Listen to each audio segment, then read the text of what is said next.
পাশের দেশকে বলছি। দাদারা, দিদিরা, আমাদের দেশের তরফ থেকে আপনাদের জন্য সামান্য উপহার। উপহারটা গ্রহণ করুন প্লিজ।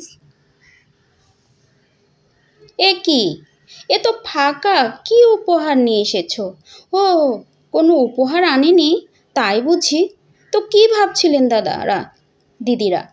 ও, ইলিশ মাছ আনবো, আমাদের ন্যাশনাল মাছ, এটাই ভেবেছিলেন?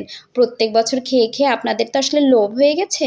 তো আমাদের দেশের জনগণকে আপনারা বন্যার পানি দিয়ে, ফারাক্কার পানি দিয়ে ভাসিয়ে ডুবিয়ে দিবেন, আর আমাদের দেশের জনগণরা কি আপনাদেরকে ইলিশ খাওয়াবে প্রত্যেক বছর বছর?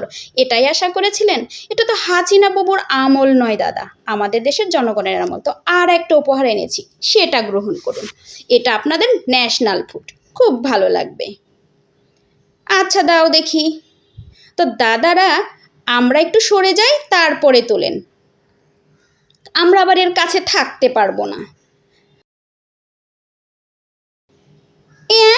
এটা আবার কি?